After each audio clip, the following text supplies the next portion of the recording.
عليكم، نتمنى تكونوا بخير وعلى خير وتكونوا في صحة جيدة وأحوالكم بخير. المهم اليوم غنحضر معكم مسمن مورق كيجي هشيش وهكا وبنين. تحضروا هكا الفطور ولا الكوتي كيجي رائع وكيجي هكا مورق، يعني ما كنقولوا هكا بالطبقات بطريقة سهلة ومضمونة. المهم غنخليكم مع الوصفة وغنبداو على بركة الله. دابا في المقادير ديال العجين انا غنحضر واحد الكمية كبيرة، نتوما غديروا قياس اللي بغيتو. عندي هنايا غنستعمل فقط غير دقيق ديال الفينو. درت هنايا دقيق ديال الفينو بالماء غربلته، وغادي نضيف له هكا واحد الفريت هكا ديال الخميره ديال الخبز، هكا قبيصه صغيره ديال الخميره ديال الخبز، ومعلقه ديال الملحه او الملحه تبقى حسب الذوق. من درت معلقه صغيره وغادي نجمع العجين ديالي بالماء يكون دافي، يعني ماشي يكون سخون غير كيطير ديك البروده صافي غنجمع به العجين. هنا غادي نبقى نضيف هكا الماء باش الدرجه ولا كنجمع في العجين حتى كتجمع معايا. انا بالنسبه الماء جمعت العجين غادي نخدمها حتى ما كيبقاش دقيق مزيان هكا في القصريه، نحاول نجمع دقيق كامل حتى كتجمع لنا هكا العجين. هنا كتجمعوا العجين حتى ما كيبقاش هكا فيها مكيبقاش الطحين. الا كنتو عندكم الوصف غتخلوها كترتبط، غديروها هكا بواحد كاس بلاستيك ولا هكا فشي بوطه ديال البلاستيك وغتسدوا ليها وتخلوها ترتاح وتخدموها كشغلكم وتساليو. كنتو مجروبين غنعلقوها مزيان وغتخدموها ديك الساعه. المهم انا علقتها مزيان، المهم مكانش عندي الوقت، علقتها مزيان حتى كتعرفوا العجين المسمن ضروري ما خصو يكون معلوق. علقتها هكا مزيان، ضفت ليها هكا في الاخير هكا واحد الكميه ديال الزيت، وغنحاول ندخل هذاك الزيت هكا مزيان في العجينه صافي. من هنا العجينه صباح واجد كيما قلت لكم بلا ما تعلقوه. نديروها هكا بشي كيس بلاستيكي وتخليوه يرتاح على خاطرو حتى هكا تعجنوها في الصباح وتفوتوا العشيه غتوجدوها حتى هكا تفرقوا. المهم درت معاها هكا الصينيه هكا بشويه ديال الزيت، وغادي نشكل هكا كبيرات ديال العجين القياس اللي بغيتو، كبار ولا صغار، وغادي نديرها ديك الصينيه وما غنكمل هذاك العجين اللي عندي كامل نشكلوها كي كبيرات يكونوا في نفس القياس. انا غادي ندير مسمن بحجم كبير وانتما كيبقى لكم اختيار.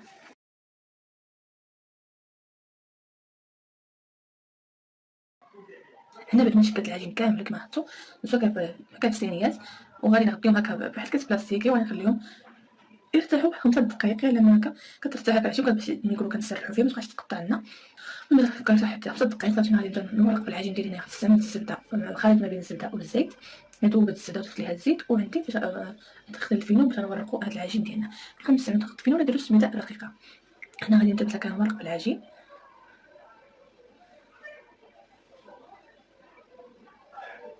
وكنستعملوا داك الخليط ديال الزبده والزيت هكا باش كنورقوا العجين ديالنا. ضروري نورقوها هكا مزيان.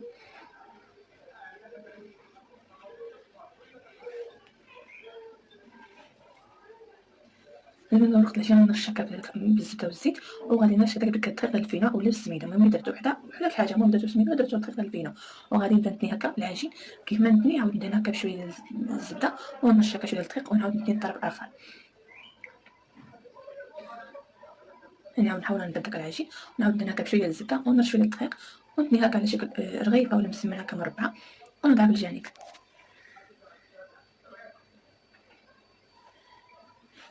هنا نقطه اخرى نفس الطريقه غادي نسرحها.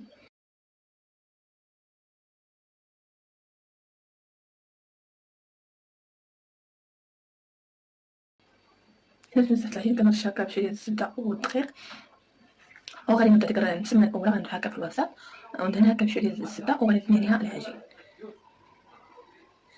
يعني طريقه واضحه باكم تكون هكا وتفهموا الطريقه كيف درتها. المهم باش هكا كيجي مسمن لنا كيجي مورق وهكا وكيجي داك هشيش. المهم انا طريقتي هذه بدا نضرب باش نحضر المسمن وشاركته معكم. كتب بحال هكا ونضرب في الجانب وغادي نستمر حتى هذيك الكميه ديال العجين اللي عندي كامله نشكلها يعني بنفس الطريقه.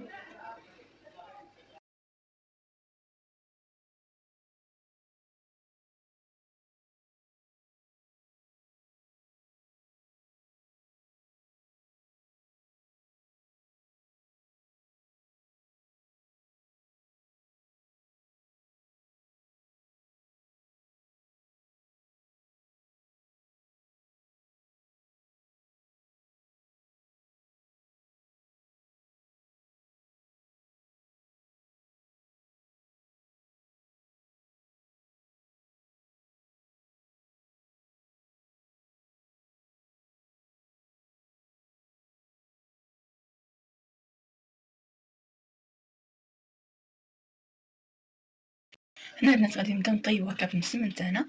اول حاجه كنطيبو اول مسمن هكا حتى شكلناها كنبداو بالاولى هكا ساهل حتى الماء هكا تسخنت مزيان. رشيتها هكا بشويه ديال الزيت ودرت فيها المسمن ديالنا كما تلاحظوا. دابا هكا في المغرب نحاول نكادوها، رشيت هنا بشويه هكا حتى شي خفيفه هكا ديال الزيت في الجوانب وغنخليها بحال هكا من برا. انا نبقى نحرك هكا كنحركها باش كتحمر بزاويه. مره غنبقى نقلبوها باش كنمسم ديالنا كيتنفخ وكيجي مورق من الداخل، وكذا كدير في نفس الوقت وكيجي هكا محمر كما تبان بدا نمسم بدا كتنفخ معنا. غنبقاو هكا مره نحركو ونقلبوها باش كطيب متساويه وكتجي مورقه ومحمره. المهم نخليكم تشوفوا الطريقه ديال الطياب.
وهذا هو الشكل النهائي ديال المسمن ديالنا. كما تلاحظوا كيجي لنا كملتم كاملين بالطياب، كيجي بنات هشيش وكيجي مورق. تقدروا تشوفوا من الداخل كيجي بنات هكا مورق وكيجي هشيش.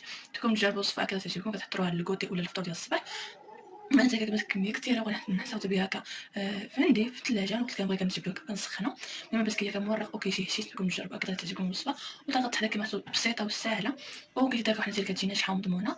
المهم باش ديال الوصفه ديالنا ديال اليوم. نتمنى لكم الا الوصفه وعجبتكم ديروا لايك الفيديو وتشاركوا القناه باش توصلوا ديما بالجديد، ودخلوا لي واحد رايكم كيف جاتكم طريقه التحضير المسمن، والى اللقاء في وصفه اخرى ان شاء الله.